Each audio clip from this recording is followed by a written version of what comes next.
Assalamualaikum warahmatullahi wabarakatuh. Anak-anak yang kucintai, pada pagi hari ini Bu Eni ingin menerangkan tentang masalah wudhu. Sebelum menerangkan tentang masalah wudhu, coba tadi pagi anak-anak yang belum sholat berapa coba? Ada nggak yang meninggalkan sholat? Nah, ada yang masih ada. Insya Allah semuanya pada mengerjakan sholat.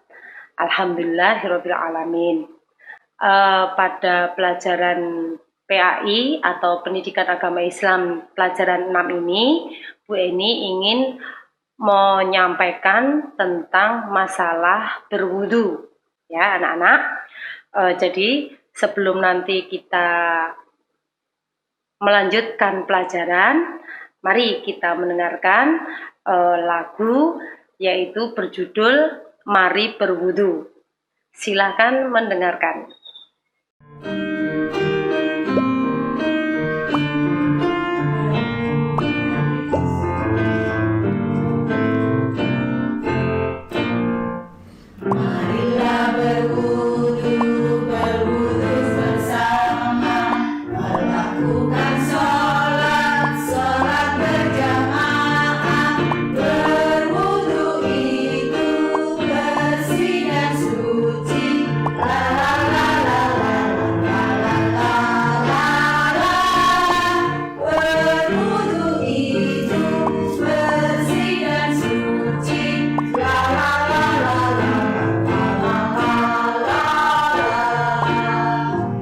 Dan anak-anak, bagus kan? Nah, berwudu tadi pada nyanyian di atas.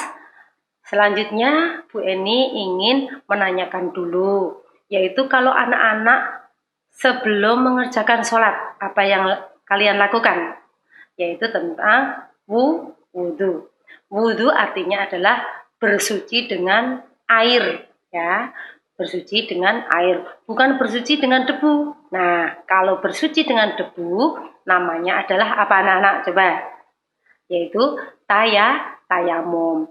Tapi kalau ada air dan kita tidak dalam keadaan sakit, maka kita harus tetap berwudu dengan menggunakan air yang suci. Wudu merupakan salah satu syarat sahnya sholat. Jadi kalau tidak mengerjakan wudhu langsung mengerjakan sholat, maka sholat kita nanti tidak akan sah. Dengan berwudhu kita akan menjadi suci.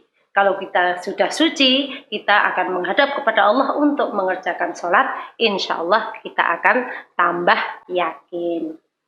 Nah nih anak-anak, di sini nanti ada gambar tentang tata cara berwudhu, ya. Tata cara berwudu, bagian A itu. Tata cara berwudu. Yang pertama atau A, yaitu adalah tata cara berwudu. Satu adalah syarat wudu. Syaratnya mengerjakan wudu yaitu adalah satu, harus beragama Islam. Orang yang tidak beragama Islam, maka dia tidak usah untuk mengerjakan wudu. Untuk apa? Kan gitu ya. Nah, anak-anak tahu kan? Kalau mau sholat kita juga harus berwudu. Yang kedua adalah mumayyiz. Apa artinya mumayyiz itu anak-anak?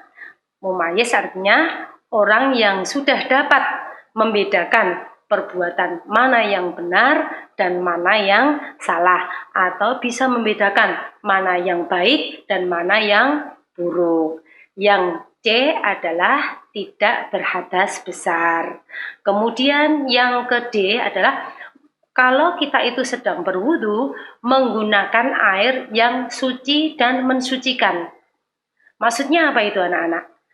Kalau air sirup itu adalah suci, tapi tidak bisa digunakan untuk berwudu atau tidak bisa digunakan untuk mandi, gitu ya. Tetapi kalau air yang suci dan mensucikan bisa dipakai untuk mandi dan bisa dipakai untuk wudu. Contohnya air yang suci saja, contohnya air sirup, air kelapa, itu suci, tapi tidak bisa untuk mensucikan. Kemudian selanjutnya syarat wudhu yang terakhir adalah tidak ada yang menghalangi air ke kulit. Maksudnya apa itu? Nah, anak-anak pasti belum paham ya. Tapi sebenarnya kalian sudah sering melihat. Contohnya, ada seorang ibu-ibu ya biasanya kalau dia itu pakai make up yang tebal atau bedak yang tebal. Nah, itu mengakibatkan air pada saat kita wudhu, kalau belum dibersihkan, pada saat kita wudhu itu nanti airnya tidak bisa meresap ke dalam kulit kita. Maka mengakibatkan sholat nanti tidak akan sah. Paham anak-anak tentang tidak ada air yang mengalir ke kulit? Paham ya? Insya Allah. Kemudian yang nomor 2 adalah rukun wudhu atau sesuatu yang harus dikerjakan anak-anak setiap hari. Yaitu pada saat berwudhu. Berarti ya. Jadi rukun wudhu di sini yang pertama adalah niat. Nah, niatnya berwudhu nanti akan dipelajari setelah di bawah ini ya, bacaan niat wudhu. Rukun wudhu yang kedua adalah membasuh muka. Ingat anak-anak, membasuh muka itu sampai sesuatu yang ditumbuhi rambut. Nah, ini batas muka, jangan hanya di depan saja. Itu bukan muka, kalau muka sampai di pinggir-pinggirnya juga. Kemudian yang ketiga adalah membasuh kedua tangan. Nah, membasuh kedua tangan itu sampai siku-siku. Paham ya anak-anak? Terutama anak-anak yang masih banyak salahnya pada wudhu itu adalah hanya membersihkan sekedar saja, belum sampai siku-siku yang paling belakang. Kalau bisa dilebihi agar kita nanti tidak ada kekurangan dalam rukun wudhu. Kemudian yang keempat, rukun wudhu yang keempat adalah mengusap sebagian kepala. Ya, tidak harus semua diguyur sampai ke bawah. Tidak, tapi hanya sebagian saja. Yang selanjutnya, yaitu yang kelima adalah membasuh kedua kaki sampai mata kaki. Anak-anak coba ingat, kalau kita membasuh kedua kaki, boleh nggak sampai di atas mata kaki? Ya bagus. Itu lebih baik juga di atas mata kaki. Tapi jangan lupa anak-anak, yaitu jari-jari kaki di sela-selanya itu biasanya kamu kan tidak memakai sandal atau alas kaki ya. Di situ sering menginjek kotoran apapun. Nah, di situ mengakibatkan nanti masih ada tersisa di situ. Maka harus dibersihkan sela-selanya juga. Kemudian rukun wudhu yang keenam adalah tertib. Tertib itu artinya apa anak-anak? Tertib artinya adalah harus dikerjakan dengan urut atau berurutan. Jadi rukun wudhu tadi yang dari niat sampai tertib itu atau dari niat sampai membasuh kedua kaki harus dikerjakan dengan urut. Tidak boleh dibolak-balik. Seumpama pertama membasuh kaki dulu, kemudian baru niat, kemudian baru mengusap sebagian kepala. Itu yang bukan dinamakan dengan tertib atau urut, tapi harus dikerjakan dengan urut. Selanjutnya adalah sunnah wudhu. Nah, sunnah wudhu itu adalah kalau tidak dikerjakan sebenarnya tidak apa-apa, tapi kalau dikerjakan maka dia akan menambah pahala. Nah, suka kan? Kalau kita mendapat pahala dari Allah, hati kita pasti akan menjadi senang dan hidup nanti di akhirat juga akan tambah senang gitu. Kemudian ini adalah sebagian dari sunah-sunah wudhu. Pertama membaca basmalah, ya Bismillahirrahmanirrahim. Sunnah wudhu yang berikutnya adalah menggosok gigi dengan jari, ya dengan jari. Jangan sampai ke dalam-dalam sekali, jangan, nggak usah.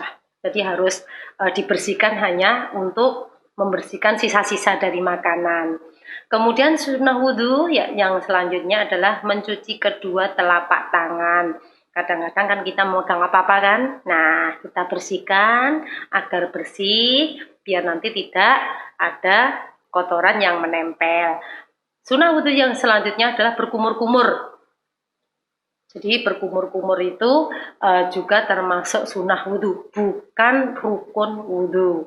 Kemudian membasuh anggota wudhu diusahakan atau disunahkan, yaitu mendahulukan anggota badan yang sebelah kanan. Ya, membasuh anggota badan sebelah kanan. Contohnya kalau kaki, ya kaki kanan dulu. Kalau telinga, ya telinga kanan dulu.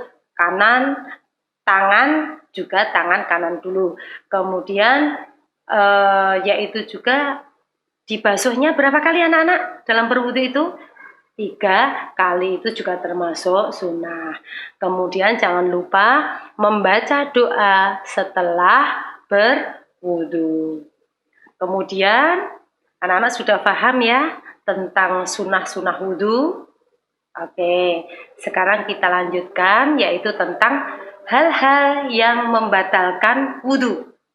Hal-hal yang membatalkan wudu, saya yakin anak-anak pasti sudah banyak yang paham dan banyak yang tahu. Contohnya buang angin atau apa itu anak-anak, yang disebut dengan kentut.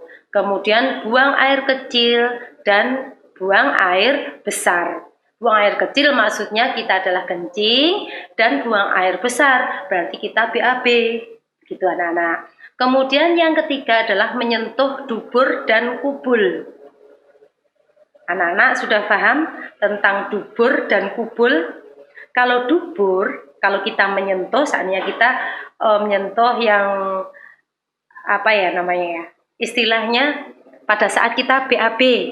Nah, kita kemudian menyentuhnya di situ padahal kita sudah wudu. Maka wudu kita akan batal. Atau sesudah wudu kamu kemudian menggaruk-garuk di kubul, begitu juga akan batal wudu kalian. Kemudian kamu tidur nunggu azan, kamu di masjid atau di rumah, kemudian kamu tertidur, maka mengakibatkan wudu kalian akan batal, pingsan, mabuk. Demikian tadi anak-anak, kalian sudah menerangkan dan tentang penjelasan tentang tata cara berwudu. Anak-anak, untuk pelajaran berwudu ini biar kalian itu lebih jelas, maka saksikan video tentang praktek berwudu.